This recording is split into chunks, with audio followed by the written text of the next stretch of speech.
ਅੱਜ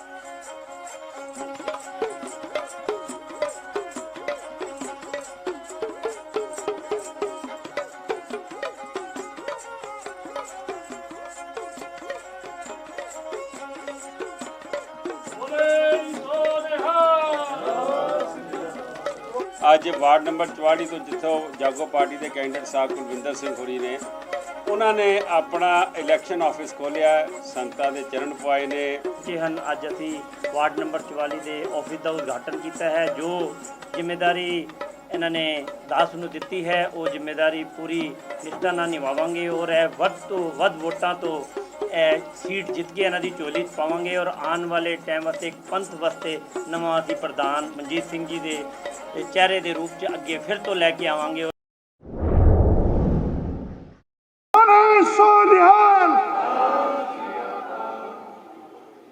इस बंदे इस इलाके कैंडीडेट चुन के भेजे तो उस उम्मीदवार के बैकग्राउंड की है तो मैं तो बहुत खुशी ना कहना चाहना कि जो करोना फैले सारे इलाके के लोग अपने घरों के अंदर ने सैनिटाइजेशन का काम करा रहे हैं, नहीं परवाह कर रहे कि मनु करोना हो जाएगा। जो अब अपना पूरा जत्था लैके चल रहे सन तो छोटी गलियां वड्डी गलियां इन्होंने परवाह नहीं की। तुसां सिर्फ ये डिसाइड करना है वोट पान लग्या या पोलिंग बूथ तक जान लग्या जरूर विचार करना है कि असी वोट किनू दे रहे हैं तो क्यों दे रहे हैं। इस चीज़ का खास कर आप भी ध्यान रखना है।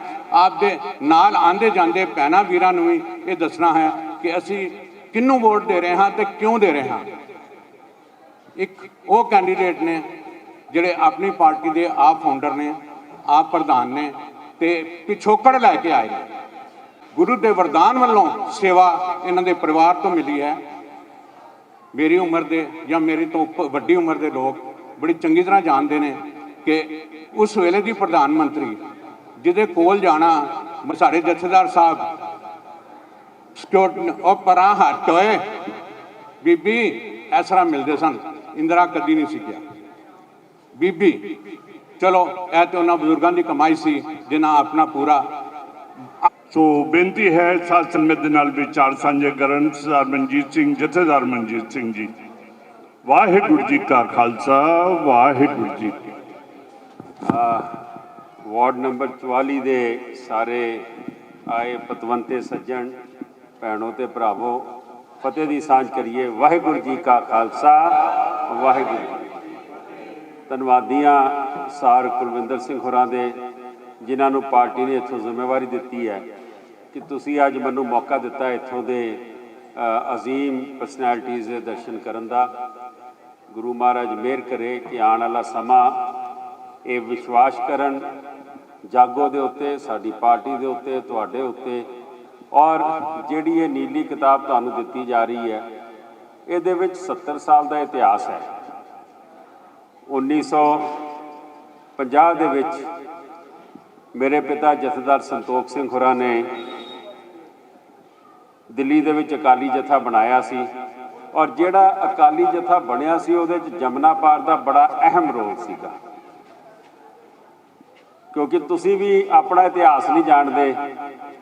हुणे शायद सार मंगल सिंह होरी कह रहे सीगे कि बाबा बघेल सिंह बारे पुल मिठाई मोरी गेट और 30 हज़ारी मनजीत सिंह ने दसिया। मैं समझदा कि तुसी भी अपना इतिहास भुल जाते हो कि दिल्ली का अकाली जत्था जो बनया सी ना उहदे च जमुना पार दियां बड़ियां अहम और अजीम परसनैलिटी सीगियां। सार हुकम सिंह शादरे वाले करके मशहूर हुंदे सीगे। उन्हां दा परिवार जथेदार हरबंस सिंह फ्रंटियर का परिवार ये बहुत ताकतवर लीडर सीगे।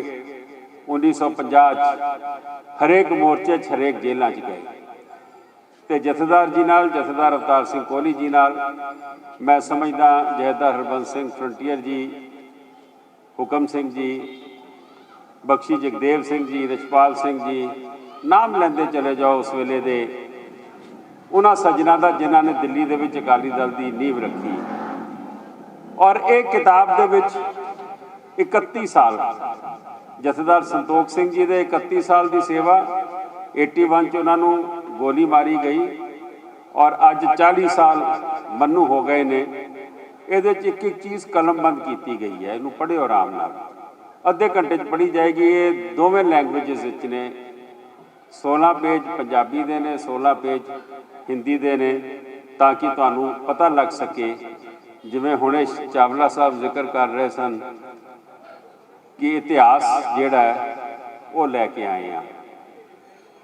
ਇੱਕ ਜ਼ਿਕਰ ਕੀਤਾ ਇਹਨਾਂ ਨੇ ਕਿ ਜਦੋਂ ਬੰਦੇ ਨੂੰ ਤੁਸੀਂ ਐਲੀਮੀਨੇਟ ਨਾ ਕਰ ਸਕੋ, ਐਲੀਮੀਨੇਟ ਇਨ ਦੀ ਸੈਂਸ ਕਿ ਜਦੋਂ ਉਹਦੀਆਂ ਸੇਵਾਵਾਂ ਗੁਰੂ ਨੇ ਉਹਦੇ ਕੋਲੋਂ ਆਸ਼ੀਰਵਾਦ ਦੇ ਕੇ ਔਰ ਸੰਗਤ ਦੇ ਸਹਿਯੋਗ ਨਾਲ ਲਈਆਂ ਹੋਣ ਤੇ ਉਦੋਂ ਖੌਫ ਆਉਂਦਾ ਹੋਵੇ ਤੁਹਾਨੂੰ, ਪੋਲੀਟੀਕਲੀ ਤੁਸੀਂ ਉਹਨੂੰ ਨਹੀਂ ਮਾਰ ਸਕਦੇ ਤੇ ਤੁਸੀਂ ਗੋਲੀ ਦਾ ਰਾਹ ਲਿਆ। ਕਸੂਰ ਕੀ ਸੀ ਜਥੇਦਾਰ ਸੰਤੋਖ ਸਿੰਘ ਜੀ ਦਾ? ਦਿੱਲੀ 'ਚ 20 ਦੇ ਕਰੀਬ ਸਕੂਲ ਬਣਾਏ, ਜਿਨ੍ਹਾਂ 'ਚੋਂ 13 ਗੁਰੂ ਹਰਕ੍ਰਿਸ਼ਨ ਪਬਲਿਕ ਸਕੂਲ ਸੀ, 4 ਕਾਲਜਸ ਬਣਾਏ, ਟੈਕਨੀਕਲ ਕਾਲਜਸ ਬਣਾਏ, ਕੋਤਵਾਲੀ ਲੈਣੀ, ਬੰਗਲਾ ਸਾਹਿਬ, ਦਮਦਮਾ ਸਾਹਿਬ, ਨਾਨਕ ਪਿਆਊ ਸਾਹਿਬ, ਮੋਤੀ ਬਾਗ ਸਾਹਿਬ, ਮਜਨੂ ਟੀਲਾ, ਨਾਮ ਲੈਂਦੇ ਚਲੇ ਜਾਓ, ਕਿਹੜੇ ਕਿਹੜੇ ਅਸਥਾਨਾਂ ਦੀਆਂ ਜ਼ਮੀਨਾਂ ਉਹਨਾਂ ਨੇ ਨਹੀਂ ਲਈਆਂ। ਮੈਨੂੰ ਯਾਦ ਹੈ ਜਿਸ ਦਿਨ ਉਹਨਾਂ ਦਾ ਭੋਗ ਸੀਗਾ, ਉਸ ਦਿਨ ਇੰਦਰਾ ਗਾਂਧੀ ਤੋਂ ਲੈ ਕੇ ਬੜੇ ਬੜੇ ਲੋਕ ਆਏ। ਸੰਤ ਜਰਨੈਲ ਸਿੰਘ ਖਾਲਸਾ ਭਿੰਡਰਾਲੇ ਵੀ ਆਏ ਸੀ 1981 'ਚ। ਡਾਕਟਰ ਗੁਰਨਾਮ ਸਿੰਘ ਤੀਰ ਇੱਕ ਬਹੁਤ ਵੱਡੇ ਰਾਈਟਰ ਹੋਏ ਨੇ, ਜਿਹੜੇ ਅਖਬਾਰਾਂ 'ਚ ਲੇਖ ਲਿਖਦੇ ਸੀ ਚਾਚਾ ਚੰਡੀਗੜ੍ਹੀਆ ਦੇ ਨਾਂ ਤੋਂ। ਡਾਕਟਰ ਗੁਰਨਾਮ ਸਿੰਘ ਤੀਰ ਦਾ ਮੈਨੂੰ ਲੈਕਚਰ ਅੱਜ ਤੱਕ ਨਹੀਂ ਭੁੱਲਦਾ।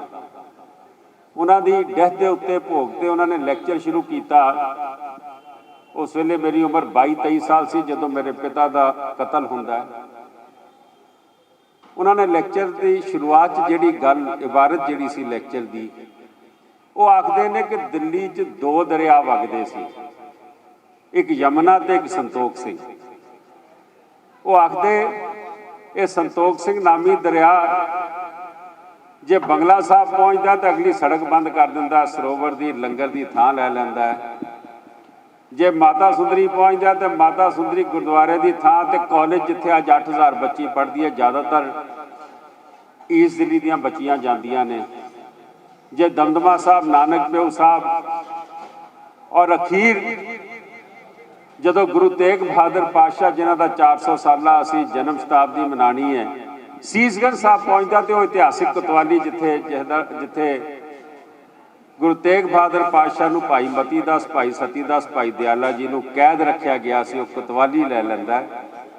ਅੱਜ ਉਹ ਸੰਤੋਖ ਸਿੰਘ ਨਾਮੀ ਦਰਿਆ ਦਾ ਮੂੰਹ ਜਿਹੜਾ ਗੋਲੀਆਂ ਮਾਰ ਕੇ ਬੰਦ ਕਰ ਦਿੱਤਾ ਗਿਆ, ਉਹਦਾ ਸਫ਼ਰ ਰੋਕ ਦਿੱਤਾ ਗਿਆ। ਇਹ ਲਾਈਨਾਂ ਅੱਜ ਤੱਕ ਮੈਨੂੰ ਯਾਦ ਨੇ। ਅੱਜ 40 ਸਾਲ ਹੋ ਗਏ ਜਥੇਦਾਰ ਜੀ ਨੂੰ ਗਿਆ ਨੂੰ। ਔਰ ਜਿਹੜੇ ਕੰਮ ਤੁਹਾਨੂੰ ਲਿਖ ਕੇ ਦਿੱਤੇ ਆ ਨਾ, ਇਹ ਕੰਮ ਘਰ ਬਹਿ ਕੇ ਨਹੀਂ ਹੁੰਦੇ, ਇਹ ਕੰਮ ਗੱਲਾਂ ਬਾਤਾਂ ਕਰਕੇ ਨਹੀਂ ਹੁੰਦੇ। ਸਿਆਸਤ ਦੇ ਵਿੱਚ ਜਿਹੜਾ ਕੰਮ ਕਰੇਗਾ ਉਹਦਾ ਕ੍ਰਿਟਿਸਿਜ਼ਮ ਹੋਏਗਾ। ਬੜੇ ਕ੍ਰਿਟਿਸਿਜ਼ਮ ਜਥੇਦਾਰ ਜੀ ਦੇ ਹੋਏ, ਬੜੇ ਮੇਰੇ ਹੋਏ, ਮੇਰੇ ਤੇ ਕੇਸ ਪਾਏ ਗਏ, ਲੇਕਿਨ ਇਹ ਕੰਮਾਂ ਦੀ ਫਹਿਰਿਸਤ ਪੜ੍ਹਿਓ ਤੁਸੀਂ। ਇਹ ਇਸ ਕਰਕੇ ਕੰਮ ਹੋਏ। ਹੁਣੇ ਉਸਤਾਦ ਸਾਹਿਬ ਨੇ ਜਿਨ੍ਹਾਂ ਨੇ ਮੈਨੂੰ ਸਰੋਪਾ ਪਾਇਆ, ਉਹ ਆਖਦੇ ਉਹ ਬੀਬੀ ਕਹਿ ਕੇ ਬੁਲਾਉਂਦੇ ਸੀ। ਬੀਬੀ ਉਰੇ ਆ, ਇੱਥੇ ਦਸਤਖਤ ਕਰ, ਇੱਦਾਂ ਕਰਕੇ ਗੱਲ ਕਰਦੇ ਸੀ ਇੰਦਰਾ ਗਾਂਧੀ ਨਾਲ। ਇਹ ਕੰਮ ਤੈਨੂੰ ਕਰਨਾ ਪੈਣਾ ਹੈ, ਇਹਦੇ ਬਗੈਰ ਗੁਜ਼ਾਰਾ ਨਹੀਂਗਾ। ਇਹ ਤਾਂ ਕਹਿ ਸਕਦੇ ਹੋ ਕਿ ਜਦੋਂ ਪੰਡਿਤ ਨਹਿਰੂ ਕੋਲੋਂ, ਇੰਦਰਾ ਗਾਂਧੀ ਤੋਂ, ਲਾਲ ਬਹਾਦਰ ਸ਼ਾਸਤਰੀ ਤੋਂ ਤੁਸੀਂ ਕੋਈ ਆਪਣੇ ਲਈ ਕੋਈ ਕੋਟਾ, ਪਰਮਿਟ, ਲਾਇਸੈਂਸ, ਕੋਈ ਫੈਕਟਰੀ ਦੇ ਪਲਾਟ ਨਾਲ ਲਏ ਹੋਣ। ਇਸ ਲਹਿਜੇ 'ਚ ਤਾਂ ਗੱਲ ਕਰ ਸਕਦੇ ਹੋ ਜਦੋਂ ਸਰਕਾਰਿਓ ਦਰਬਾਰਿਓ ਤੁਸੀਂ ਕੋਈ ਵਜ਼ੀਫਾ, ਕੋਈ ਮਿਨਿਸਟਰੀ, ਕੋਈ MLA ਨਾ ਲਈ ਹੋਵੇ। ਇਹ ਇਤਿਹਾਸ ਹੈ 70 ਸਾਲ ਦਾ। ਉਹਨਾਂ ਦੇ ਜਾਣ ਤੋਂ ਬਾਅਦ ਜਾਂ ਜਾਣ ਤੋਂ ਪਹਿਲੇ ਮੈਂ ਐਕਟਿਵ ਸੀਗਾ, ਲੇਕਿਨ 1981 ਤੋਂ ਬਾਅਦ ਜਦੋਂ ਪਹਿਲੀ ਦਫਾ ਯੂਥ ਅਕਾਲੀ ਦਲ ਦਾ ਕਦੀ ਹੁੰਦਾ ਨਹੀਂ ਸੀ, ਮੈਨੂੰ ਪ੍ਰਧਾਨ ਬਣਾਇਆ ਗਿਆ ਤੇ ਸਭ ਤੋਂ ਪਹਿਲੀ ਜਗ੍ਹਾ ਜਿਹੜੀ ਲਈ ਉਹ ਜਿਹੜਾ ਅੱਜ ਬਾਲਾ ਸਾਹਿਬ ਹਸਪੀਟਲ ਦੀ ਗੱਲ ਕਰਦੇ ਨਾ, ਇਹ 10 ਰਾਤਾਂ ਮੈਂ ਆਪ ਕੱਟੀਆਂ 23-24 ਸਾਲ ਦੀ ਉਮਰ 'ਚ। ਸਾਰੀ ਰਾਤ ਬੁਲਡੋਜ਼ਰ ਚਲਾ ਕੇ 12 ਏਕੜ ਜ਼ਮੀਨ ਪੱਧਰੇ ਕੀਤੀ, ਖੇਤੀ ਹੁੰਦੀ ਸੀ ਇੱਥੇ। 4 ਦੀਵਾਰੀ ਕਰਕੇ ਰਾਤੋਂ ਰਾਤ ਤਾਲ ਲਗਾ ਕੇ ਕਮਰਾ ਬਣਾ ਕੇ ਮਹਾਰਾਜ ਦਾ ਪ੍ਰਕਾਸ਼ ਕੀਤਾ ਤੇ ਅੱਜ 12 ਏਕੜ ਜ਼ਮੀਨ ਸਾਡੇ ਕੋਲ ਹੈ, ਜਿੱਥੇ ਹਸਪਤਾਲ ਕਈ ਪਾਰਟੀਆਂ ਕਲੇਮ ਕਰਦੀਆਂ ਅਸੀਂ ਬਣਾਤਾ, ਅਸੀਂ ਬਣਾ ਦੇਾਂਗੇ, ਇਹ ਝੂਠ ਬੋਲਦੇ ਨੇ, ਫਲਾਣੇ ਝੂਠ ਬੋਲਦੇ ਨੇ। ਇੱਕ ਨਵਾਂ ਕੰਮ ਅੱਜ ਦੇ ਪ੍ਰਧਾਨ ਸਾਹਿਬ ਨੇ ਕੀਤਾ ਕਿ ਮੈਂ ਹਸਪਤਾਲ ਚਾਲੂ ਕਰ ਦਿੱਤਾ ਹੈ। ਹਸਪੀਟਲ ਦੀ ਡੈਫੀਨੇਸ਼ਨ ਮੇਰਾ ਖਿਆਲ ਜੇ 5 ਸਾਲ ਦੇ ਬੱਚੇ ਤੋਂ ਵੀ ਪੁੱਛੀ ਜਾਵੇ ਤੇ ਉਹ ਦੱਸ ਦੇਗਾ ਹਸਪੀਟਲ ਕਿਹਨੂੰ ਕਹਿੰਦੇ ਹੈ। ਹਸਪੀਟਲ ਉਹ ਹੁੰਦਾ ਹੈ ਜਿਹਦੇ ਵਿੱਚ OPD ਹੋਵੇ, ਹਸਪੀਟਲ ਉਹ ਹੁੰਦਾ ਜਿਹਦੇ ਵਿੱਚ ਆਪਰੇਸ਼ਨ ਥੀਏਟਰ ਹੋਵੇ, ਹਸਪੀਟਲ ਉਹ ਹੁੰਦਾ ਜਿਹਦੇ ਵਿੱਚ ਰਿਕਵਰੀ ਰੂਮ ਹੋਣ, ਜਿਹਦੇ ਵਿੱਚ ਐਮਰਜੈਂਸੀ ਹੋਵੇ, ਜਿਹਦੇ ਵਿੱਚ ਟਰਾਮਾ ਸੈਂਟਰ ਹੋਵੇ, ਜਿਹਦੇ ਵਿੱਚ ਕਾਰਡੀਓ ਦੇ, ਨਿਊਰੋ ਦੇ, ਆਰਥੋਪੀਡਿਸ ਦੇ, ਕਿਡਨੀ ਦੇ, ਲੀਵਰ ਦੇ ਡਿਪਾਰਟਮੈਂਟਸ ਹੋਣ। ਇਹ ਡਾਇਲਿਸਿਸ ਸੈਂਟਰ ਹੈ। ਇਹ ਡਾਇਲਿਸਿਸ ਸੈਂਟਰ ਕਿਵੇਂ ਬਣਿਆ ਕਿਵੇਂ ਨਹੀਂ ਬਣਿਆ, ਮੁਬਾਰਕ ਹੈ ਤੁਸੀਂ ਬਣਾਇਆ, ਲੇਕਿਨ ਤੁਸੀਂ ਉਹਦੇ ਕਾਗਜ਼ ਕਿਉਂ ਨਹੀਂ ਦਿਖਾ ਰਹੇ? ਤੁਹਾਡਾ ਕੀ ਐਗਰੀਮੈਂਟ ਹੋਇਆ? ਪ੍ਰਾਈਮ ਜਗ੍ਹਾ ਅਸੀਂ ਕਿਸੇ NGO ਨੂੰ ਦਿੱਤੀ ਹੈ, ਕਿਉਂ ਦਿੱਤੀ ਹੈ? ਇਹ ਲੋਕਾਂ ਅੱਗੇ ਰੱਖਣਾ ਚਾਹੀਦਾ ਤੁਹਾਨੂੰ।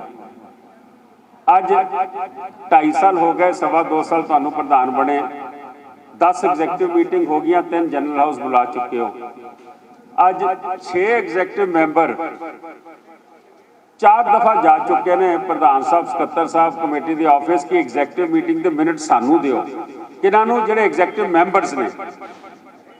ਇਹ ਤੁਸੀਂ ਵੀ ਸੰਸਥਾ ਚਲਾਉਂਦੇ ਹੋ ਕੁਲਵਿੰਦਰ ਜੀ, ਤੁਹਾਡੀ ਵੀ ਜਿਹੜੀ ਸੰਸਥਾ ਉਹਦੀ ਮਿੰਟਸ ਬੁੱਕ ਹੁੰਦੀ ਹੋਏਗੀ, ਉਹਦਾ ਰਿਕਾਰਡ ਹੁੰਦਾ ਹੋਏਗਾ, ਔਰ ਅਗਲੀ ਮੀਟਿੰਗ 'ਚ ਪਿਛਲੀ ਮੀਟਿੰਗ ਦੇ ਮਿੰਟਸ ਦਿੱਤੇ ਜਾਂਦੇ ਹੋਣਗੇ। ਇਹਨਾਂ ਨੇ ਅੱਜ ਤੱਕ ਸਾਈਨ ਤਾਂ ਕਰਾ ਲਏ, ਹਾਜ਼ਰੀ ਰਜਿਸਟਰ ਦੇ ਮਿੰਟਸ ਨਹੀਂ ਲਿਖੇ, ਕਿਉਂਕਿ ਜਿਹੜੇ ਘਪਲੇ ਕਾਲੇ ਮਾੜੇ ਕਰਨੇ ਨੇ ਉਹ ਮਿੰਟਸ 'ਚ ਲਿਖ ਦੇਣਗੇ, ਮੈਂਬਰ ਭਾਵੇਂ ਚੀਕਾਂ ਮਾਰਦੇ ਰਹਿਣ, ਫਸਦੇ ਰਹਿਣ। ਇਹਨਾਂ ਗੱਲਾਂ ਨੂੰ ਛੱਡੀਏ, ਆਪਣੀ ਗੱਲ ਕਰੀਏ ਕਿ ਦਿੱਲੀ ਦੇ ਵਿੱਚ ਜੋ 1984 'ਚ ਹੋਇਆ, ਕਦੀ ਆਪਾਂ ਸੁਪਨਾ ਲਿਆ ਸੀ ਸੱਜਣ ਕੁਮਾਰ ਅੰਦਰ ਜਾਏਗਾ? ਮੋਦੀ ਗਵਰਨਮੈਂਟ ਕੋਲੋਂ SIT ਬਣਵਾਈ ਔਰ SIT ਬਣਵਾ ਕੇ ਉਹਨੂੰ ਜੇਲ੍ਹ ਦੇ ਪਿੱਛੇ ਧੱਕਿਆ। ਉਸ ਤੋਂ ਪਹਿਲੇ ਸਾਡੇ ਲੀਡਰ ਬੜੇ ਵੱਡੇ ਰਹੇ ਨੇ, ਦਿੱਲੀ 'ਚ ਅਕਾਲੀ ਦਲ ਨੂੰ ਰਿਪਰੈਜ਼ੈਂਟ ਕਰਦੇ ਰਹੇ, HKL ਭਗਤ ਜਾਂ ਧਰਮਦਾਸ ਸ਼ਾਸਤਰੀ, ਇਹਨਾਂ ਨੂੰ ਅੰਦਰ ਕਿਉਂ ਨਹੀਂ ਕਰਾ ਲਿਆ ਸੀ? ਅੱਜ 100 ਬੰਦਾ ਅੰਦਰ ਜਾ ਰਿਹਾ, ਸਜ਼ਾਏ ਮੌਤ ਹੋ ਰਹੀ ਹੈ 84 ਦੇ ਕੇਸਾਂ 'ਚ 35 ਸਾਲਾਂ ਬਾਅਦ। ਉਦੋਂ ਇਹ ਕੇਸਿਸ ਕਿਉਂ ਨਹੀਂ ਇਦਾਂ ਲੜੇ ਗਏ? 84 ਦੀ ਯਾਦਗਾਰ ਕਿਵੇਂ ਬਣ ਗਈ? 35 ਸਾਲ ਤੋਂ ਜਿਹੜੇ ਅਫਗਾਨੀ ਹਿੰਦੂ ਸਿੱਖ ਇੰਡੀਆ 'ਚ ਆਏ ਸੀ, ਉਹਨਾਂ ਦੇ ਪਾਸਪੋਰਟ ਦਾ ਇਸ਼ੂ ਸੀ, ਉਹ ਹੱਲ ਕਿੰਨੇ ਕੀਤਾ? ਜੇਲ੍ਹਾਂ 'ਚ ਬੈਠੇ ਸਿੰਘ ਜਿਹੜੇ 1984 ਤੋਂ ਬਾਅਦ ਦੇ, ਉਹਨਾਂ ਦੇ ਮਸਲੇ ਕਿੰਨੇ ਹੱਲ ਕਰਾਏ? ਫਾਂਸੀਆਂ ਕਿੰਨੇ ਮਾਫ ਕਰਾਈਆਂ? ਐਜੂਕੇਸ਼ਨ ਦੇ ਵਿੱਚ ਮਿਨੋਰਟੀ ਸਟੇਟਸ ਕਿੰਨੇ ਲਏ? ਮਿਨੋਰਟੀ ਫੀ ਕੰਸੈਸ਼ਨ ਕਿੰਨੇ ਲਿਆ? 1984 ਦੀਆਂ ਵਿਡੋਜ਼ ਨੂੰ ਪੈਨਸ਼ਨਾਂ ਕਿੰਨੇ ਲਾਈਆਂ? ਸਟਾਫ ਦੀ ਜੇ ਮੈਂ ਗੱਲ ਕਰ ਲਵਾਂ, ਕਦੀ ਗੁਰਦੁਆਰਾ ਕਮੇਟੀ ਦੇ ਸਟਾਫ ਨੂੰ ਜਾ ਕੇ ਪੁੱਛਣਾ ਕਿ ਜਦੋਂ ਸੇਵਾ ਇਸ ਦਾਸ਼ਤ ਨੂੰ ਦਿੱਲੀ ਦੇ ਸੰਗਤ ਦੇ ਦਿੱਤੀ ਤੇ ਗੁਰਦੁਆਰਾ ਕਮੇਟੀ ਦੇ ਸੇਵਾਦਾਰ ਦੀ 7000 ਤਨਖਾਹ ਸੀ, ਹੁਣ 7000 ਚੋਂ ਕੀ ਕਰੇਗਾ?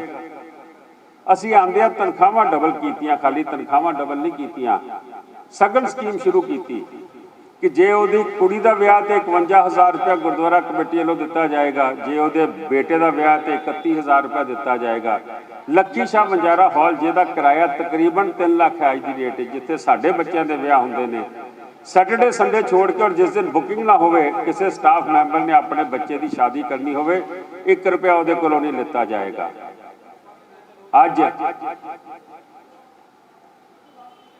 ਜੇ ਕਿਸੇ ਦੀ ਡੈਥ ਹੋ ਜਾਵੇ ਤੇ ਸਟਾਫ ਵਾਲਿਆਂ ਨੂੰ ਵਿਚਾਰਿਆਂ ਨੂੰ ਕੁਝ ਨਹੀਂ ਮਿਲਦਾ ਸੀ, ਕਿਉਂਕਿ ਬੇਸਿਕ ਤਨਖਾਹ ਹੀ ਬੜੀ ਛੋਟੀ ਸੀ, 2-3 ਲੱਖ ਰੁਪਇਆ ਮਿਲਦਾ ਸੀ। ਉਹਨਾਂ ਦੀ ਬੇਸਿਕ ਤਨਖਾਹ ਵਧਾਈ ਗਈ ਤਾਂ ਕਿ ਜਦੋਂ ਰਿਟਾਇਰਮੈਂਟ ਹੋਣ 10-12 ਲੱਖ ਦਾ ਚੈੱਕ ਮਿਲੇ, PF ਵਗੈਰਾ ਮਿਲੇ। ਇਸ ਤੋਂ ਇਲਾਵਾ ਇੱਕ ਸਕੀਮ ਹੋਰ ਚਲਾਈ ਕਿ ਜਿਹੜੇ ਸਟਾਫ ਮੈਂਬਰ ਦੀ ਡੈਥ ਹੋ ਜਾਵੇ, ਅੱਧੀ ਤਨਖਾਹ ਇੱਕ ਦਿਨ ਦੀ ਟੋਟਲ ਸਟਾਫ ਦੇ ਵੱਲੋਂ ਔਰ ਅੱਧੀ ਤਨਖਾਹ ਗੁਰਦੁਆਰਾ ਕਮੇਟੀ ਵੱਲੋਂ ਉਸਦੇ ਪਰਿਵਾਰ ਨੂੰ ਦਿੱਤੀ ਜਾਵੇ। ਉਹ 7.5 ਲੱਖ ਰੁਪਏ ਦਾ ਚੈੱਕ ਬਣਦਾ ਸੀਗਾ। ਇਹ ਪਹਿਲੇ ਕਿਸੇ ਨੇ ਕਿਉਂ ਨਹੀਂ ਕੀਤਾ? ਉਹਨਾਂ ਦੇ ਬੱਚਿਆਂ ਦੀ ਪੜ੍ਹਾਈ ਲਈ ਅਲਾਊਂਸ ਜਿਹੜਾ 500 ਰੁਪਏ ਸਾਲ ਦਾ ਦਿੰਦੇ ਸੀ, 6000 ਰੁਪਏ ਕੀਤਾ। ਮੈਂ ਸਮਝਦਾ ਅੱਜ ਟੀਚਰਾਂ ਧਰਨੇ ਮਾਰਦੀਆਂ ਪਈਆਂ ਤਨਖਾਹ ਪਿੱਛੇ, ਜਦੋਂ ਦਾਸ ਨੂੰ ਸੇਵਾ ਦਿੱਤੀ, 6 ਪੇ ਕਮਿਸ਼ਨ ਜਿਹੜਾ 2006 ਚ ਲਾਗੂ ਹੋਇਆ ਸੀ, ਮੇਰੇ ਤੋਂ ਪਹਿਲੀ ਕਮੇਟੀਆਂ ਨੇ ਲਾਗੂ ਨਹੀਂ ਕੀਤਾ। ਮੈਂ 2014 1 ਮਈ ਨੂੰ ਲਾਗੂ ਕੀਤਾ। ਉਹਦੇ ਨਾਲ ਤਨਖਾਹਾਂ ਡਬਲ ਹੋ ਗਈਆਂ। ਉਹਨਾਂ ਦਾ ਏਰੀਅਰ 60 ਕਰੋੜ ਦਾ ਦੇ ਕੇ ਆਇਆ। ਅੱਜ ਤਨਖਾਹਾਂ ਮੰਗ ਰਹੀਆਂ ਨੇ, ਅੱਜ ਆਪਣਾ ਏਰੀਅਰ ਨੂੰ ਵੀ ਨਹੀਂ ਰੋਂਦੀਆਂ ਪਈਆਂ। ਅੱਜ ਉਹ HRA ਅਕਾਊਂਟ ਨੂੰ ਵੀ ਨਹੀਂ ਰੋਂਦੀਆਂ ਪਈਆਂ। ਅੱਜ ਉਹ DATA ਨੂੰ ਵੀ ਰੋਂਦੀਆਂ ਪਈਆਂ। ਅੱਜ ਸਕੂਲਾਂ ਦਾ ਤੇ ਗੁਰਦੁਆਰਾ ਕਮੇਟੀ ਦਾ ਪ੍ਰੋਵੀਡੈਂਟ ਫੰਡ ਜਿਹੜਾ ਉਹ 2 ਸਾਲ ਤੋਂ ਜਮ੍ਹਾਂ ਨਹੀਂ ਹੋਇਆ। ਉਹਨਾਂ ਦੇ ਫੰਡ ਕੱਟ ਲਏ ਲੇਕਿਨ ਜਮ੍ਹਾਂ ਨਹੀਂ ਹੋਏ। ਮੈਂ ਸਮਝਦਾ ਆਪਣੀ ਜ਼ਿੰਮੇਵਾਰੀਆਂ ਨੂੰ ਛੁਪਾਉਣ ਲਈ ਕਿਸਾਨਾਂ ਦੀ ਗੱਲ ਕਰਕੇ ਜਾਂ ਹਸਪਤਾਲਾਂ ਦੀ ਗੱਲ ਕਰਕੇ ਤੁਸੀਂ ਲੋਕਾਂ ਦਾ ਦਿਮਾਗ ਦੂਜੇ ਪਾਸੇ ਲਾ ਰਹੇ ਹੋ। ਲੰਗਰ ਗੁਰੂ ਨਾਨਕ ਦਾ ਹੈ, ਸੰਗਤ ਦੀ ਸੇਵਾ ਹੈ। ਤੁਹਾਡੇ ਕੋਲੋਂ ਜਵਾਬ ਪੁੱਛਿਆ ਜਾਏਗਾ ਕਿ 328 ਸਰੂਪ ਗੁਰੂ ਗ੍ਰੰਥ ਸਾਹਿਬ ਜੀ ਦੇ ਗਾਇਬ ਹੋਏ ਨੇ, ਤੁਹਾਡੀ ਮੂੰਹ ਤੇ ਜ਼ਿਪ ਕਿਉਂ ਲੱਗੀ ਹੈ? ਜਿਸ ਪਾਰਟੀ ਨੂੰ ਤੁਸੀਂ ਬਿਲੋਂਗ ਕਰਦੇ ਹੋ, ਉਸ ਪਾਰਟੀ ਨੂੰ ਦਰਬਾਰ ਸਾਹਿਬ 'ਚ ਜੇ ਕੋਈ ਸਿੰਘ ਪੁੱਛਣ ਗਏ, ਬੀਬੀਆਂ ਪੁੱਛਣ ਗਈਆਂ, ਮਾਰ-ਮਾਰ ਡਾਂਗਾ ਤੁਸੀਂ ਦਰਬਾਰ ਸਾਹਿਬ ਕੰਪਲੈਕਸ 'ਚ ਉਹਨਾਂ ਨੂੰ ਕੁੱਟਿਆ, ਜਿਵੇਂ ਮਹੰਤ ਨਰੈਣੂ ਨੇ ਅੱਜ ਤੋਂ 100 ਸਾਲ ਪਹਿਲੇ ਕੁੱਟਿਆ ਸੀ। ਜੇ ਪੁੱਛਣ ਗਏ ਬਾਈਬਲ ਕਲਾਂ 'ਚ ਗੋਲੀकांड ਕਿਉਂ ਹੋਇਆ, ਡੇਰੇ ਨੂੰ ਮਾਫੀ ਕਿਉਂ ਦਿੱਤੀ, ਉਹਨਾਂ ਨੂੰ ਗੋਲੀਆਂ ਮਾਰੀਆਂ ਗਈਆਂ। ਡੇਰੇ ਮੁਖੀ ਨੂੰ ਮਾਫੀ ਤਾਂ ਦਿੱਤੀ ਗਈ ਕਿ ਮੀਆਂ ਬੀਵੀ ਨੂੰ ਵੋਟਾਂ ਚਾਹੀਦੀਆਂ ਸੀ ਅਕਾਲੀ ਦਲ ਨੂੰ, ਡੇਰਾ ਪ੍ਰੇਮੀ ਆਂਦੀਆਂ। ਉਹ ਡੇਰਾ ਪ੍ਰੇਮੀ ਜਿਨ੍ਹਾਂ ਨੇ ਗੁਰੂ ਗ੍ਰੰਥ ਸਾਹਿਬ ਦੀ ਬੇਅਦਬੀ ਕੀਤੀ ਹੋਵੇ। ਖਾਲਸਾ ਜੀ, ਇਸ ਪਰਿਵਾਰ ਨੇ, ਬਾਦਲ ਪਰਿਵਾਰ ਨੇ ਪਿਛਲੇ ਮੈਂ ਕਹਿ ਸਕਦਾ ਕਿ 40 ਸਾਲਾਂ ਤੋਂ ਸ਼੍ਰੋਮਣੀ ਕਮੇਟੀ ਅਕਾਲ ਤਖਤ ਸਾਹਿਬ ਸਭ ਕੁਝ ਵਰਤਿਆ ਹੈ। ਕਿਸ ਲਈ? ਆਪਣੀਆਂ ਵਜ਼ੀਰੀਆਂ ਲੈਣ ਲਈ। ਇਹ ਦਿੱਲੀ ਦੇ ਅੱਜ ਪ੍ਰਧਾਨ ਸਾਹਿਬ ਖੁਦ MLA ਰਹੇ ਤੇ ਇਹਨਾਂ ਦੀ ਵੋਟੀ ਕਾਉਂਸਲਰ ਰਹੀ ਹੈ ਸਰਸਾ ਸਾਹਿਬ ਦੀ। ਹਰਮੀਤ ਕਾਲਕਾ ਜੀ ਵੀ MLA ਤੇ ਉਹਨਾਂ ਦੀ ਵੋਟੀ ਕਾਉਂਸਲਰ ਹੈ ਅੱਜ ਵੀ। ਮੈਂ ਸਮਝਦਾ ਵਾਂ ਕਿ ਸੁਖਬੀਰ ਸਿੰਘ ਬਾਦਲ ਨੂੰ डिप्टी CM बनना ते उहदी वोटी नूं वजीर बनना। बादल साहब ने सारी कौम का जोर जिहड़ा है कौमी मसलियां ते नहीं लाया। जे मैं बरीकियां च जावां ते बड़ियां गल्लां ने। 1972 का आनंदपुर साहब रेजोल्यूशन कहता है अटोनमी टू स्टेट्स। अटोनमी का मतलब वध अधिकार स्टेटां नूं दित्ते जाण। जिवें America they which federal type of government है, सेंटर का कंट्रोल घट होवे, स्टेटां खुद मुख्तियार होण। ਇਹ ਸਾਡਾ ਰੈਜ਼ੋਲੂਸ਼ਨ ਹੈ ਜਿਸ ਦੇ ਉੱਤੇ ਅਕਾਲੀ ਦਲ ਦੀ ਨੀਂਹ ਰੱਖੀ ਹੈ। ਜਦੋਂ 370 ਤਾਰਾ ਹਟਾਈ ਜਾਂਦੀ ਹੈ ਕਸ਼ਮੀਰ ਤੋਂ ਤੇ ਅਕਾਲੀ ਦਲ ਉਹਦੇ ਹੱਕ 'ਚ ਮੋਹਰਾ ਲਾ ਕੇ ਆਂਦਾ, ਆਪਣੇ ਬੇਸਿਕ ਅਸੂਲਾਂ ਤੋਂ ਪਰੇ ਹੋ ਜਾਂਦਾ। CA ਦੇ ਕਾਨੂੰਨ ਦੇ ਵਿੱਚ ਅਕਾਲੀ ਦਲ ਆਖਦਾ ਹੈ ਅੰਦਰ ਵੋਟਾਂ ਪਾ ਕੇ ਆ ਰਿਹਾ ਪਾਰਲੀਮੈਂਟ 'ਚ, ਇਸ ਕਾਨੂੰਨ ਦੇ ਹੱਕ 'ਚ ਬਾਹਰ ਆ ਕੇ ਕਹਿੰਦਾ ਜੀ ਇਹ ਕਾਨੂੰਨ ਜਿਹੜਾ ਠੀਕ ਨਹੀਂ ਹੈਗਾ। जिस दिन ऑर्डीनेंस जारी होंदा किसानी बिल का, 3 बिल जेडे ने, बीबा हरसिमरत मिनिस्टर है ऑर्डीनेंस से साइन कर दी है। 6 महीने बादल साहब वड्डे छोटे बादल साहब और बीबा ਉਹਦੇ गुण गिनाती है। जो पिंडा जो जुत्तियां पैन लगदियां ने उदों कहती मैं अस्तीफा दे रही हाँ। ये बिल जेडे बड़े घातक ने। जो साइन तो तुसीं करके आए हो, बिल बनाने वेले उदों अस्तीफा दे देंदे ना जदों 6 महीने पहले बिल बने सीगे। मैं समझदा कि हमेशा कौम नूं वरतिया इन्होंने अपने मुफाद वास्ते। आने वाला समा साडे भविख दे विच गुरसिੱਖੀ नाल बच्चों नूं जोड़ना, गुरमुखी नाल बच्चों नूं जोड़ना, IAS IPS IRS अपने बच्चे किवें बनन। ये स्कूलों की जो हालत है, जिस दिन मैं रिजाइन किया सी, जो मेरे ते कंप्लेंट्स हुई, केस नहीं पे सी, FIR बाद होती है, मैं रिजाइन करके आ गया। अज दे प्रधान साहब से 2 FIR हो गई, अस्तीफा नहीं दिता। जो मैं छड्डिया सी, जो मैं चार्ज लिया सी, उदों 35 लाख रुपया साल का स्टूडेंट लिया जाता सी मिनोरिटी फीस। जिस दिन मैं छड्ड के आया 72 करोड़ रुपया साल का मैं गवर्नमेंट तो लैके सिख बच्चों को बिलो पावर्टी लाइन लैके दिता सीगा।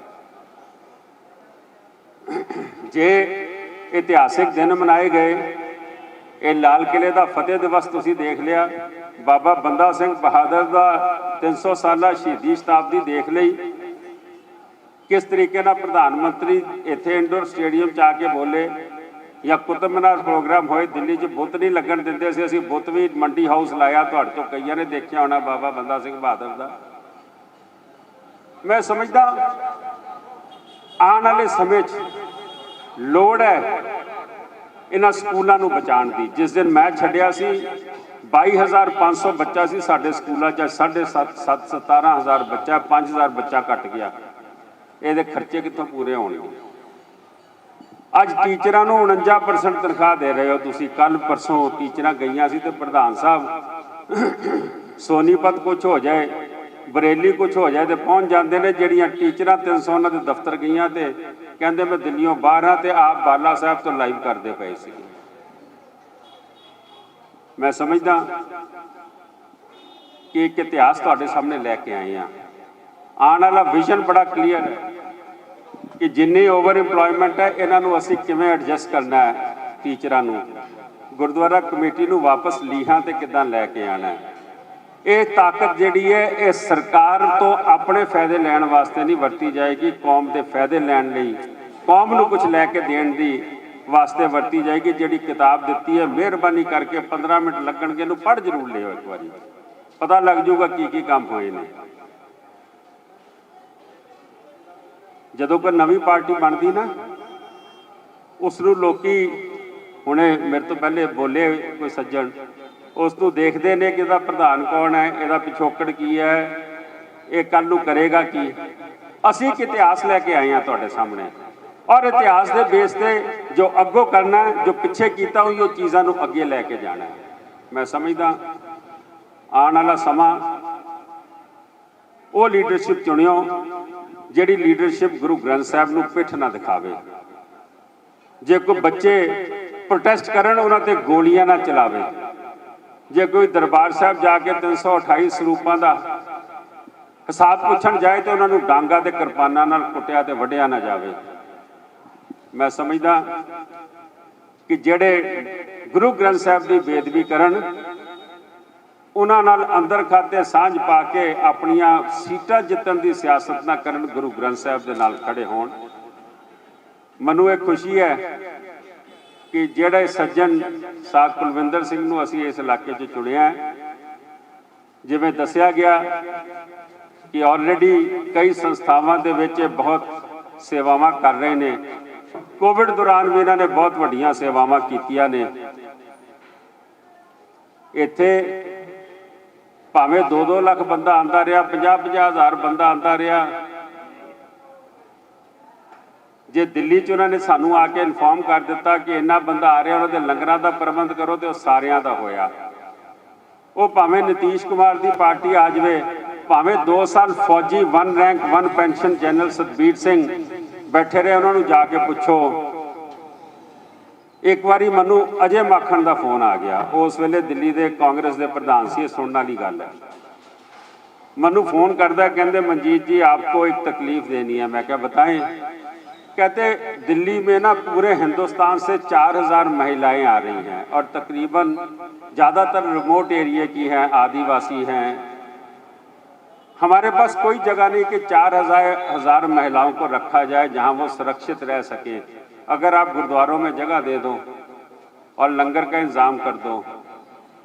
मैं उसको क्या कि जिन्नियां भी आणगियां सानू दस दिता जाए, असीं इंतजाम करांगे। अगली गल दसदा है, कहते जी आपको कांग्रेस से बहुत ज़्यादा चिढ़ है 1984 की वजह से, और वो राजीव गांधी का कोई फंक्शन है उसके लिए आ रही हैं।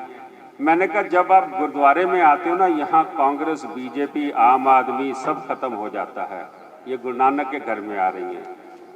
ये जो सारी तरफ से लेडीज आ रही हैं हिंदुस्तान से, आप बेफिक्र रहें, सुरक्षित रहेंगी। लेकिन एक चीज़ से इनको अवेयर कर दें कि गुरुद्वारे के अंदर एक मर्यादा है, कोई तंबाकू, कोई नशे की चीज़ अंदर मत लेके आए। हर तरीके से ये महफूज रहेंगी यहाँ पे। जे बाबा रामदेव ਜਦੋਂ ਇੱਥੋਂ ਸਲਵਾਰ ਪਾ ਕੇ ਭੱਜੇ ਸੀ ਨਾ ਰਾਮਲੀਲਾ ਗਰਾਊਂਡ ਤੋਂ, ਤੇ ਇਹਨਾਂ ਦੀ ਜਿਹੜੀ ਸੰਗਤ ਸੀ ਉਹ ਭੱਜ ਕੇ ਬੰਗਲਾ ਸਾਹਿਬ ਵੜ ਗਈ। ਘੇਰਾ ਪਾ ਲਿਆ ਪੁਲਿਸ ਨੇ। ਸਾਨੂੰ ਆਖਦੇ ਪੁਲਿਸ ਵਾਲੇ ਕਿ ਵੀ ਇਹਨਾਂ ਨੂੰ ਬਾਹਰ ਕੱਢਿਆ ਜਾਵੇ। ਮੈਂ ਕਿਹਾ ਜੀ ਬਿਲਕੁਲ ਨਹੀਂ ਕੱਢਾਂਗੇ। ਕਹਿੰਦੇ ਕਿਉਂ? ਮੈਂ ਕਿਹਾ ਇਹ ਗੁਰੂ ਨਾਨਕ ਦੇ ਘਰ 'ਚ ਆਏ ਨੇ, ਜਦੋਂ ਜੀ ਕਰੇਗਾ ਜਾਣਗੇ, ਅਸੀਂ ਨਹੀਂ ਕੱਢਾਂਗੇ। ਇਹ ਜਿੰਨਾ ਚਿਰ ਰਹਿਣਗੇ ਇੱਥੇ ਇਹਨਾਂ ਨੂੰ ਲੰਗਰ ਪ੍ਰਸ਼ਾਦੇ ਮਿਲਣਗੇ। ਇਹਨਾਂ ਦੀ ਸੇਫਟੀ ਵੀ ਸਾਡਾ ਹੀ ਜ਼ਿੰਮੇਵਾਰੀ ਹੈ। ਤੁਸੀਂ ਅੰਦਰ ਨਹੀਂ ਆ ਸਕਦੇ, ਜਦੋਂ ਬਾਹਰ ਆਣਗੇ ਫੜ ਲਿਓ ਇਹਨਾਂ ਨੂੰ। ਜਦੋਂ ਬਰਮਾ ਦੇ ਵਿੱਚੋਂ ਮਾਇਨਮਾਰ ਚੋਂ ਰੋਹਿੰਗਿਆ ਮੁਸਲਮਾਨ ਕੱਢੇ ਗਏ, 40,000 ਮੁਸਲਮਾਨ ਜਿਹੜੇ ਸੀ ਬੰਗਲਾਦੇਸ਼ ਦੇ, ਉਹ ਬਾਰਡਰ ਤੇ ਸੀ, ਬਰਮਾ ਦੇ, ਇੰਡੀਆ ਦੇ ਤੇ ਬੰਗਲਾਦੇਸ਼ ਦੇ, ਉੱਥੇ ਲੰਗਰ ਲਾਏ। ਗਵਰਨਮੈਂਟ ਨੇ ਆਖਿਆ ਸਾਨੂੰ ਕਿ ਗਵਰਨਮੈਂਟ ਨਹੀਂ ਚਾਹੁੰਦੀ ਕਿ ਤੁਸੀਂ ਉੱਥੇ ਲੰਗਰ ਲਾਓ, ਤੁਸੀਂ ਇਹਨੂੰ ਬੰਦ ਕਰ ਦਿਓ। ਤੇ ਮੈਂ ਇੱਕੋ ਜਵਾਬ ਦਿੱਤਾ ਕਿ ਗੁਰਦੁਆਰਾ ਜਿਹੜਾ ਹੈ ਨਾ, ਇਹ ਗੁਰੂ ਨਾਨਕ ਦੇ ਹੁਕਮ ਨਾਲ ਚੱਲਦਾ ਹੈ, ਸਰਕਾਰਾਂ ਦੇ ਹੁਕਮ ਨਾਲ ਨਹੀਂ ਚੱਲਦਾ। ਸਾਡੇ ਕੋਲ ਜੇ ਡਿਮਾਂਡ ਆਈ ਹੈ, ਜੇ ਕਿਤੇ ਕੋਈ ਭੁੱਖਾ ਭਾੜਾ ਬੈਠਾ, ਕਿਸੇ ਨੂੰ ਕੱਪੜੇ ਦੀ ਜ਼ਰੂਰਤ ਹੈ, ਗੁਰੂ ਨਾਨਕ ਦਾ ਘਰ ਜ਼ਰੂਰ ਸੇਵਾ ਕਰੇਗਾ। ਮੈਂ ਸਮਝਦਾ ਕਿ ਅਸੀਂ ਉਹਨਾਂ ਅਸੂਲਾਂ ਨੂੰ ਹਮੇਸ਼ਾ ਯਾਦ ਰੱਖਿਆ, ਉਹਨਾਂ ਅਸੂਲਾਂ ਤੇ ਚੱਲੇ ਆ। ਆਉਣ ਵਾਲਾ ਸਮਾਂ ਵੀ ਇਦਾਂ ਹੀ ਰਹੇਗਾ।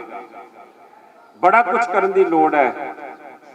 ਸਾਡੇ ਸਕੂਲਾਂ ਦੀ ਹਾਲਤ ਬਹੁਤ ਮਾੜੀ ਹੈ। ਸਾਡੇ ਬੱਚਿਆਂ ਦੇ ਭਵਿੱਖ ਵਾਸਤੇ ਉਹ ਲੀਡਰਸ਼ਿਪ ਚਾਹੀਦੀ ਹੈ ਜਿਹੜੀ ਸਹੀ ਸੋਚ ਰੱਖਦੀ ਹੋਵੇ।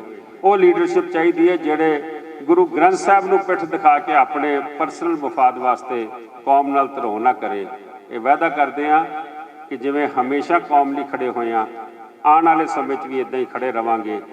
ਤੁਹਾਡੇ ਲੋਕਾਂ ਦਾ ਸਹਿਯੋਗ ਪ੍ਰਾਪਤ ਹੁੰਦਾ ਰਹੇ। ਮੈਂ ਇੱਕ ਜਕਾਰਾ ਛੱਡਾਂਗਾ। ਜਕਾਰਾ ਇਸ ਲਈ ਛੱਡਾਂਗਾ, ਹੱਥ ਖੜੇ ਕਰਕੇ ਜਵਾਬ ਦੇਣਾ, ਤਾਂ ਕਿ ਸਾਨੂੰ ਇਹ ਹੌਸਲਾ ਹੋਵੇ ਕਿ ਜੇ ਗੁਰੂ ਗ੍ਰੰਥ ਸਾਹਿਬ ਦੀ ਬੇਅਦਬੀ ਕਰਨ ਵਾਲਿਆਂ ਨੂੰ, ਜੇ ਗੁਰੂ ਗ੍ਰੰਥ ਸਾਹਿਬ ਦੀ ਜਗ੍ਹਾ ਡੇਰੇ ਨੂੰ ਮਾਫੀ ਦੇਣ ਵਾਲਿਆਂ ਨੂੰ ਜੇ ਤੁਸੀਂ ਸਮਝਦੇ ਹੋ ਕਿ ਵੋਟਾਂ ਪੈਣੀਆਂ ਚਾਹੀਦੀਆਂ, ਤੇ ਫਿਰ ਜਕਾਰੇ ਦਾ ਜਵਾਬ ਨਾ ਦੇਣਾ। ਜੇ ਇਹੋ ਜਿਹੇ ਲੋਕ ਚੁਣਨਾ ਚਾਹੁੰਦੇ ਹੋ ਜਿਹੜੇ ਕੌਮ ਵਾਸਤੇ, ਜਿਹੜੇ ਗੁਰੂ ਗ੍ਰੰਥ ਸਾਹਿਬ ਵਾਸਤੇ ਕਮਿਟਡ ਹੋਣ, ਤੇ ਜਕਾਰੇ ਦਾ ਜਵਾਬ ਹੱਥ ਖੜੇ ਕਰਕੇ ਦੇਣਾ। ਬੋਲੇ ਸੋ ਨਿਹਾਲ। ਮੈਂ ਸਮਝਦਾ ਗੁਰੂ ਮਿਹਰ ਰੱਖੇਗਾ। ਤੁਹਾਡੇ ਦੱਸੇ ਹੋਏ ਰਾਹ ਤੇ ਸਾਰ ਕੁਲਵਿੰਦਰ ਸਿੰਘ ਵੀ ਚੱਲਣਗੇ, ਔਰ ਸਾਰ ਕੁਲਵਿੰਦਰ ਸਿੰਘ ਨੂੰ ਜਿਹੜੀ ਤਾਕਤ ਬਖਸ਼ੋਗੇ, ਉਹ ਤਾਕਤ ਸਾਨੂੰ ਮਿਲੇਗੀ। ਉਹ ਤਾਕਤ ਲਈ, ਤਾਕਤ ਦੇ ਨਾਲ ਅਸੀਂ ਸਰਕਾਰਾਂ ਦੇ ਗੋਡੇ ਲਵਾ ਦਿਆਂਗੇ ਜਿੱਥੇ ਸਾਡੇ ਇਸ਼ੂਜ਼ ਹੋਣਗੇ। ਬਹੁਤ ਬਹੁਤ ਧੰਨਵਾਦ। ਵਾਹਿਗੁਰੂ ਜੀ ਕਾ ਖਾਲਸਾ, ਵਾਹਿਗੁਰੂ ਜੀ ਕੀ ਫਤਿਹ। ਜਕਾਰਾ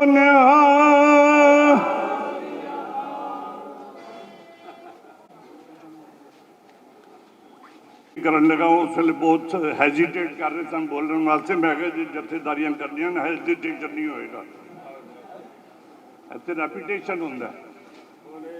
ਸੋ ਨਿਹਾਲ। ਹਾਂਜੀ, ਰਾਮਦਾਸ ਨਗਰ ਗੁਰਦੁਆਰੇ ਦੇ ਚੇਅਰਮੈਨ ਸਾਹਿਬ, ਸਤਿ ਸ੍ਰੀ ਅਕਾਲ। ਗੁਰਦਾਨ ਚੇਅਰਮੈਨ ਸਾਹਿਬ ਅੱਗੇ ਆ ਜਾਓ। ਗੁਰੂ ਰਾਮਦਾਸ ਨਗਰ ਦੇ ਅਵਤਾਰ ਸਿੰਘ ਜੀ ਸਾਡੇ ਪ੍ਰਧਾਨ ਸਾਹਿਬ, ਉਹ ਵੀ ਪਹੁੰਚ ਜਾਣ।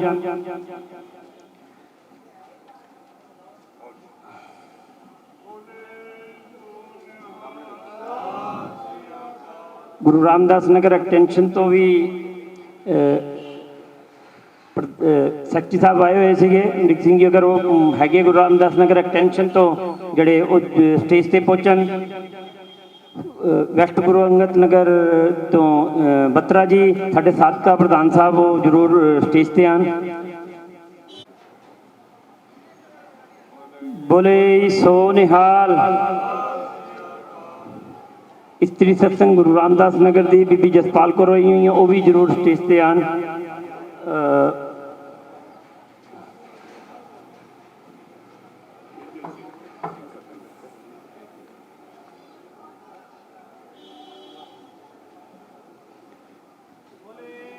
ਸੋ ਨਿਹਾਲ।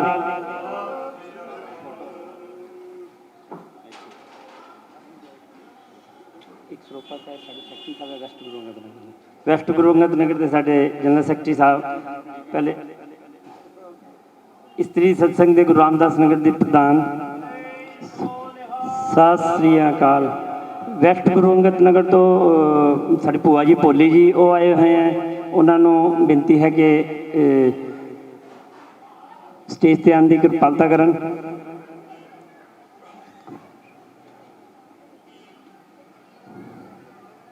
बोले सत श्री अकाल।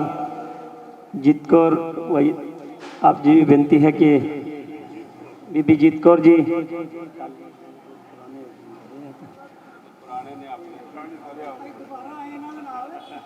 बोले सो निहाल। अच्छा बीबी तलविंदर कौर ਨੂੰ ਬੇਨਤੀ ਹੈ ਕਿ ਉਹ ਵੀ ਸਟੇਜ ਤੇ ਆ ਜਾਣ।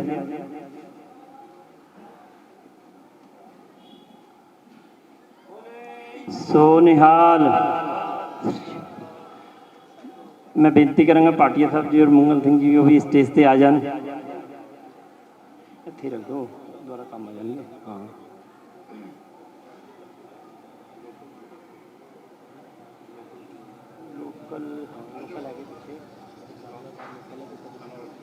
चावला साहब गीता कलोनी तो मैं बेनती करांगा कि वो भी स्टेज पे आ जान।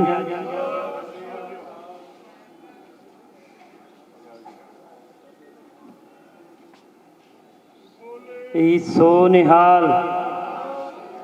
जीपी सिंह जी भी साढ़े पहुंचन स्टेज से। पिठ आ रही है पिठ आ रही है थोड़ी पिठ आ रही है थोड़ी। मैं कहता मूँह इदा करो।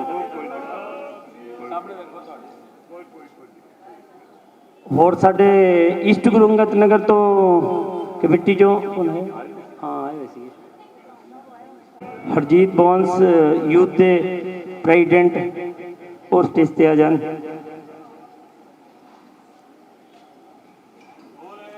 सो निहाल।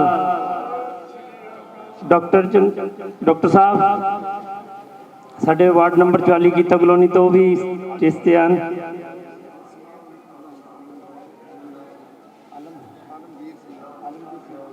सीनियर मीत प्रधान आलमवीर सिंह जी पांडव नगर तो उन्होंने बेनती है स्टेज पे आन।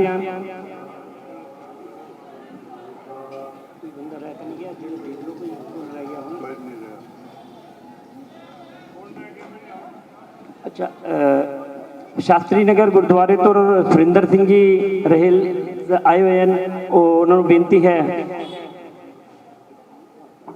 और जगजीत वीर जी ने बेनती है कि वो भी अगे आने की कृपालता करन। बोले सो निहाल। मैं प्रधान साहब ने दसदा मेरे ऑफिस के सामने इन्हों के सोहरिया का घर है। बोले सो निहाल। गोले वीर जी ने बेनती है कि उस स्टेज पे आने की कृपालता करन। मनमोहन सिंह जी ने भी बेनती है वो स्टेज पे आ जान।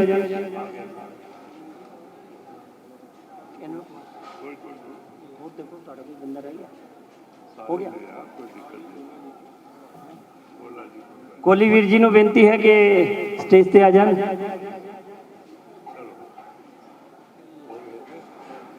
General secretary youth wing Charanjit general secretary youth wing कोई गल नहीं पवा लो बाकी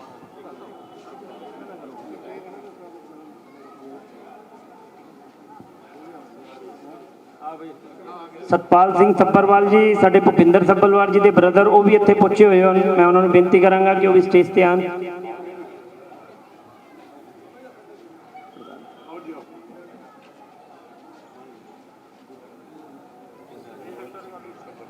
गुरजीत जी ईस्ट डिस्ट्रिक्ट प्रेसिडेंट।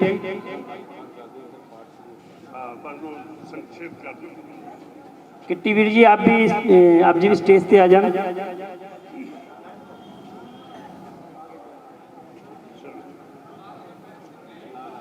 और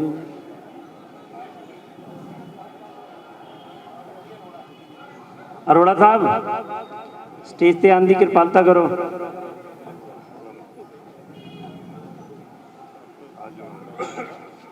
बोले सो निहाल।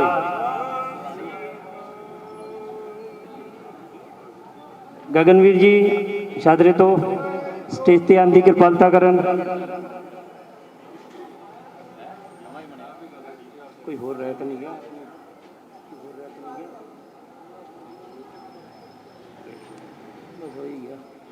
हो ही गया। प्रधान साहब का सत्कार साढ़े चेयरमैन साहब गुरु रामदास नगर के और साढ़े साबका प्रधान साहब और साढ़े सलाहकार जी अभी मैं तिनों को बेनती करांगा कि साढ़े तीनों सीनियर जीपी सिंह जी भी नाल आ जाना है। प्रधान साहब का बुक्के के नाल स्वागत करेंगे।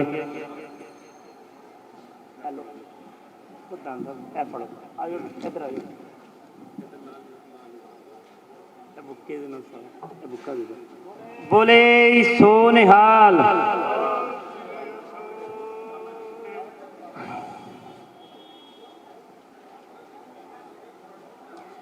ਸਮੂਹ ਸਾਧ ਸੰਗਤ ਜਿੰਨੀ ਵੀ ਸਹਿਯੋਗ ਦੇਣ ਵਾਸਤੇ ਇੱਥੇ ਪਹੁੰਚੀ ਹੈ, ਕਈ ਇੱਦਾਂ ਦੇ ਨਾਮ ਹੈ ਸ਼ਾਇਦ ਅਸੀਂ ਭੁੱਲ ਵੀ ਗਏ ਹੋਣਗੇ ਤੇ ਮੈਂ ਖਿਮਾ ਦਾ ਯਾਚਕ ਹਾਂ, ਕਿਉਂਕਿ ਅਰਦਾਸ ਕਰਕੇ ਪ੍ਰਧਾਨ ਸਾਹਿਬ ਕੋ ਅਸੀਂ ਆਪਣੇ ਜੋ ਅੱਜ ਆਫਿਸ ਖੋਲ੍ਹਿਆ ਹੈ ਵਾਰਡ ਨੰਬਰ 44 ਗੀਤਾ ਕਲੋਨੀ ਦਾ, ਉਹਦਾ ਉਦਘਾਟਨ ਕਰਾਂਗਾ। ਮੈਂ ਰਾਜਪਾਲ ਕੌਰ ਜੀ ਨੂੰ ਬੇਨਤੀ ਕਰਾਂਗਾ, ਰਹਿ ਗਏ ਹਨ ਗੁਰੂ ਰਾਮਦਾਸ ਨਗਰ ਗੁਰਦੁਆਰੇ ਦੇ ਪ੍ਰਧਾਨ ਸਾਹਿਬ ਜਗਜੀਤ ਸਿੰਘ ਜੀ ਔਰ ਸਾਡੇ ਸੂਰੀ ਜੀ, ਸਾਡੇ ਫੁੱਫੜ ਜੀ ਹੈਗੇ ਸੁਖਦੇਵ ਸਿੰਘ ਸੂਰੀ ਜੀ, ਉਹ ਇੱਥੇ ਪਹੁੰਚਣ ਜਿਨ੍ਹਾਂ ਨੇ ਸਾਨੂੰ ਸਹਿਯੋਗ ਦਿੱਤਾ ਹੈ, ਆਫਿਸ ਖੋਲ੍ਹਣ ਵਾਸਤੇ ਜਗ੍ਹਾ ਦਿੱਤੀ ਹੈ। ਮੈਂ ਉਹਨਾਂ ਨੂੰ ਬੇਨਤੀ ਕਰਾਂਗਾ, ਮੈਂ ਭੂਆ ਜੀ ਨੂੰ ਵੀ ਬੇਨਤੀ ਕਰਾਂਗਾ ਕਿ ਨਾਲ ਲਾਣ ਵੀ, ਕਿ ਉਹਨਾਂ ਨੇ ਸਾਨੂੰ ਉਪਰਾਲਾ ਦਿੱਤਾ ਹੈ, ਕਿਉਂਕਿ ਬਹੁਤ ਵੱਡਾ ਸਹਿਯੋਗ ਹੈ। ਗੁਰੂ ਰਾਮਦਾਸ ਨਗਰ ਦੇ ਪ੍ਰਧਾਨ ਸਾਹਿਬ ਰਾਜਪਾਲ ਕੌਰ ਬੀਬੀ ਭੂਆ ਜੀ ਆ ਜਾਓ, ਠੀਕ ਹੈ।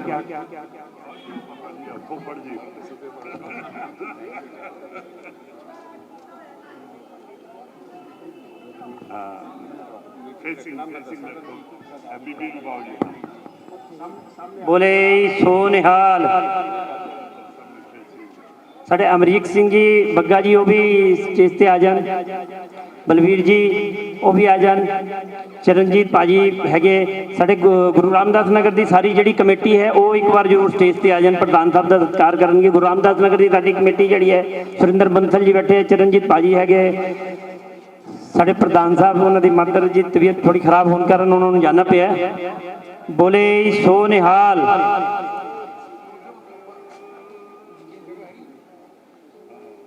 ਬੋਲੇ ਸੋ ਨਿਹਾਲ।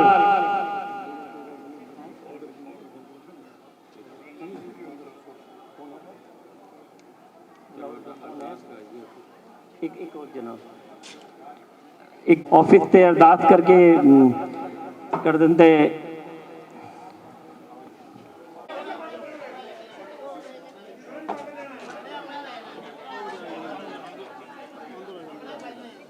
ਮੇਰੀ ਵਡਿਆਈ ਕੋਈ ਨਾ ਉਹ ਨਾ ਜਾਣੇ ਮੇਰਾ, ਬੋਲਣਾ ਜੀ ਸਤਨਾਮ ਸ਼੍ਰੀ ਵਾਹਿਗੁਰੂ। ਅਰਦਾਸ ਇੱਕ ਓੰਕਾਰ ਸ਼੍ਰੀ ਵਾਹਿਗੁਰੂ ਜੀ ਕੀ ਫਤਿਹ। ਸ਼੍ਰੀ ਭਗਉਤੀ ਜੀ ਸਹਾਏ ਵਾਰ ਸ਼੍ਰੀ ਭਗਉਤੀ ਜੀ ਕੀ ਪਾਤਸ਼ਾਹੀ ਦਸਵੀਂ ਪ੍ਰਥਮ ਭਗਉਤੀ ਸੁਮਰ ਕੈ ਗੁਰੂ ਨਾਨਕ ਲਈ ਤੇ ਆਏ, ਫਿਰ ਅੰਗਦ ਗੁਰ ਤੇ ਅਮਰਦਾਸ ਰਾਮਦਾਸੇ ਹੋਈ ਸਹਾਏ। ਅਰਜਨ ਹਰ ਗੋਬਿੰਦਨੋਂ ਸਿਮਰੋ ਸ੍ਰੀ ਹਰਿ ਰਾਏ, ਸ੍ਰੀ ਹਰਿ ਕਿਸ਼ਨ ਧਿਆਈਏ ਜੇ ਡਿਠੇ ਸਭ ਦੁੱਖ ਜਾਏ। ਤੇਗ ਬਹਾਦਰ ਸਮਰੀਏ ਘਰ ਨੌ ਨਿਧਾਵੇ ਧਾਏ, ਸਭ ਥਾਈ ਹੋਏ ਸਹਾਈ ਦਸਵੇਂ ਪਾਤਸ਼ਾਹ ਸਾਹਿਬ ਸ੍ਰੀ ਗੁਰੂ ਗੋਬਿੰਦ ਸਿੰਘ ਮਹਾਰਾਜ। ਸਭ ਥਾਈ ਹੋਏ ਸਹਾਈ ਦਸਾਂ ਪਾਤਸ਼ਾਹ ਕੀ ਆਤਮਿਕ ਜੋ ਜੁਗੋ ਜੁਗ ਅਟਲ। ਧੰਨ ਧੰਨ ਸਾਹਿਬ ਸ੍ਰੀ ਗੁਰੂ ਗ੍ਰੰਥ ਸਾਹਿਬ ਜੀ ਕੇ ਪਾਠ ਦਰਸ਼ਨ ਦੀਦਾਰ ਦਾ ਧਿਆਨ ਧਰ ਕੇ ਬੋਲੋ ਜੀ। हे ਨਿਮਾਣਿयों के मान, नेताणियों के ताण, ਓਟਿयों के ओट ने आसरों के आसरे। गुरु गरीब नवाज पिता आप जी के चरणों ਵਿੱਚ ਅਰਦਾਸ ਬੇਨਤੀ ਜੋਦੜੀ ਹੈ।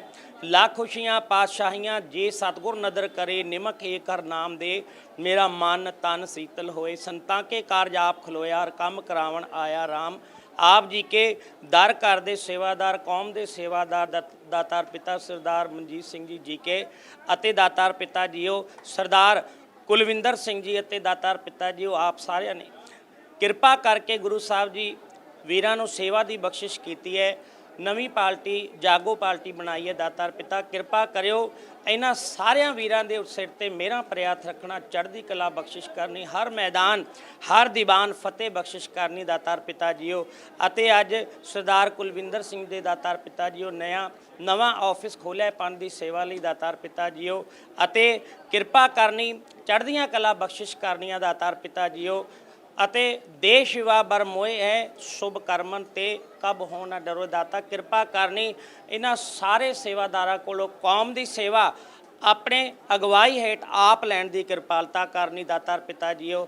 ਚੜ੍ਹਦੀਆਂ ਕਲਾ ਬਖਸ਼ਿਸ਼ ਕਰਨੀਆਂ ਆਪ ਜੀ ਕਰੋ ਕਿਰਪਾ ਦਾਤਾਰ ਪਿਤਾ ਜੀਓ। ਸਾਰਿਆਂ ਨੂੰ ਜਿੱਤ ਦਾ ਵਰਦਾਨ ਬਖਸ਼ਿਸ਼ ਕਰੋ ਦਾਤਾਰ ਪਿਤਾ ਜੀਓ। ਸਾਰਿਆਂ ਨੇ ਆਪ ਜੀ ਦਾ ਓਟ ਆਸਰਾ ਲਿਆ ਹੈ, ਕਿਰਪਾ ਕਰਨੀ ਸਾਰਿਆਂ ਦੀ ਅਰਦਾਸ ਬੇਨਤੀਆਂ ਜੋਦੜੀਆਂ ਆਪਣੇ ਦਰ ਤੇ ਪ੍ਰਵਾਨ ਕਰ ਲੈਣੀਆਂ ਦਾਤਾਰ ਪਿਤਾ ਜੀਓ। ਸਹੀ ਗੁਰਮੁਖ ਪਿਆਰੇ ਮੇਲ ਜਿਨ੍ਹਾਂ ਮਿਲਿਆ ਤੇਰਾ ਨਾਮ ਤੇ ਤਾਵੇ, ਨਾਨਕ ਨਾਮ ਚੜ੍ਹਦੀ ਕਲਾ ਤੇਰੇ ਭਾਣੇ। ਵਾਹਿਗੁਰੂ ਜੀ ਕਾ ਖਾਲਸਾ ਵਾਹਿਗੁਰੂ ਜੀ ਕੀ ਫਤਿਹ। ਬੋਲੇ ਸੋ ਨਿਹਾਲ। ਵਾਹਿਗੁਰੂ ਜੀ ਕਾ ਖਾਲਸਾ ਵਾਹਿਗੁਰੂ ਜੀ ਕੀ ਫਤਿਹ।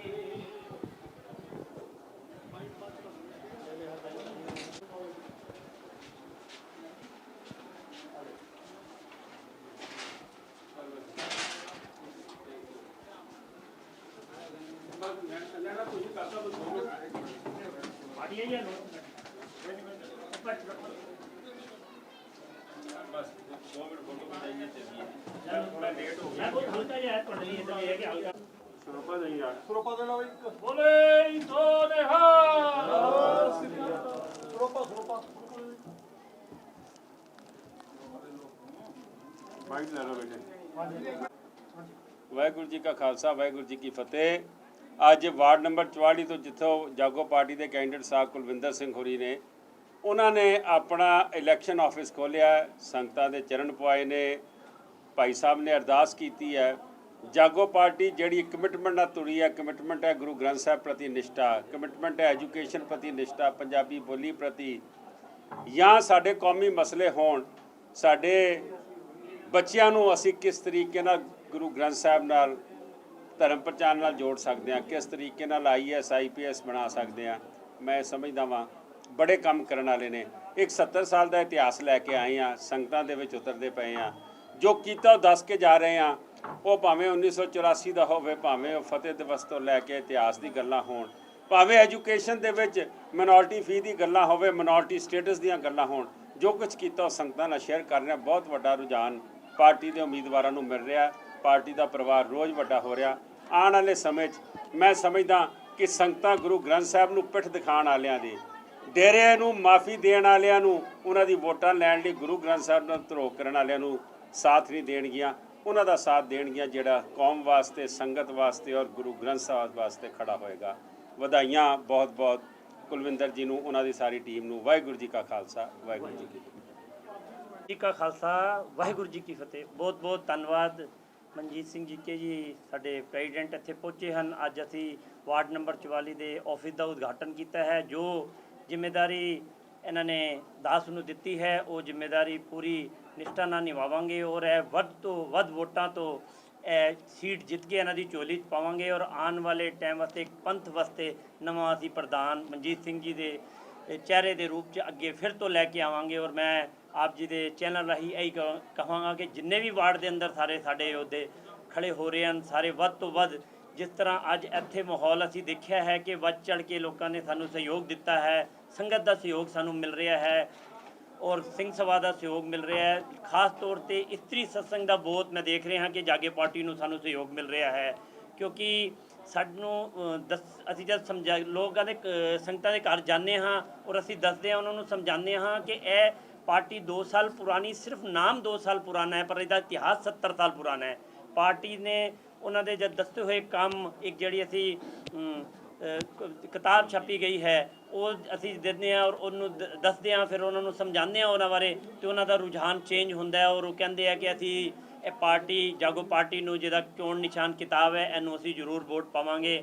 ਔਰ ਸਮੇਂ ਆਏਗਾ ਔਰ ਆਉਣ ਵਾਲਾ ਵਕਤ ਜਿਹੜਾ ਹੈ ਉਹ ਬਦਲੇਗਾ, ਲੋਕਾਂ ਦੇ ਵਿਚਾਰ ਬਦਲ ਰਹੇ ਹੈ ਅਤੇ ਪਾਰਟੀ ਵੀ ਬਦਲੀ ਜਾਏਗੀ। ਔਰ ਸਾਨੂੰ ਜ਼ਰੂਰ ਉਮੀਦ ਹੈ ਕਿ ਅਸੀਂ ਇਸ ਵਾਰਡ ਨੰਬਰ 44 'ਤੇ, ਕਿਉਂਕਿ ਇਹਨਾਂ ਨੇ ਸਾਡੇ 'ਤੇ ਵਿਸ਼ਵਾਸ ਕਰਕੇ, ਜੀਕੇ ਸਾਹਿਬ ਨੇ ਸਾਡੇ 'ਤੇ ਵਿਸ਼ਵਾਸ ਕਰਕੇ ਸਾਨੂੰ ਸੀਟ ਦਿੱਤੀ ਹੈ ਔਰ ਅਸੀਂ ਇਹਨਾਂ ਦਾ ਵਿਸ਼ਵਾਸ ਪੂਰਾ ਕਰਾਂਗੇ। ਪਰ ਸਾਨੂੰ ਸੰਗਤ ਦਾ ਸਹਿਯੋਗ ਚਾਹੀਦਾ। ਜਿੱਦਾਂ ਅੱਜ ਸਾਨੂੰ ਸੰਗਤ ਨੇ ਸਹਿਯੋਗ ਦਿੱਤਾ ਹੈ, ਇੱਦਾਂ ਹੀ ਅੱਗੇ ਵੀ ਅਗਰ ਸੰਗਤ ਸਹਿਯੋਗ ਦਿੰਦੀ ਰਹੇਗੀ ਤਾਂ ਅਸੀਂ ਇਹ ਸੀਟ ਜਿੱਤ ਕੇ ਇਹਨਾਂ ਦੀ ਝੋਲੀ 'ਚ ਪਾਵਾਂਗੇ। ਵਾਹਿਗੁਰੂ ਜੀ ਕਾ ਖਾਲਸਾ ਵਾਹਿਗੁਰੂ ਜੀ ਕੀ ਫਤਿਹ। ਕੁਛ ਲੈ ਲਓ ਥੋੜ੍ਹਾ ਜਿਹਾ।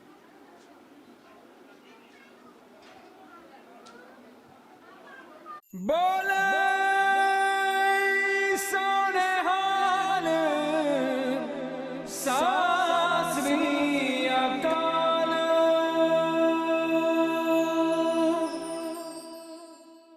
ਅਕਾਲ ਚੈਨਲ ਨੂੰ ਸਬਸਕ੍ਰਾਈਬ ਕਰੋ। ਨਵੀਂ ਵੀਡੀਓਜ਼ ਦੀ ਨੋਟੀਫਿਕੇਸ਼ਨ ਦੇ ਲਈ ਬੈਲ ਆਈਕਨ ਨੂੰ ਕਲਿੱਕ ਕਰਨਾ ਨਾ ਭੁੱਲਣਾ।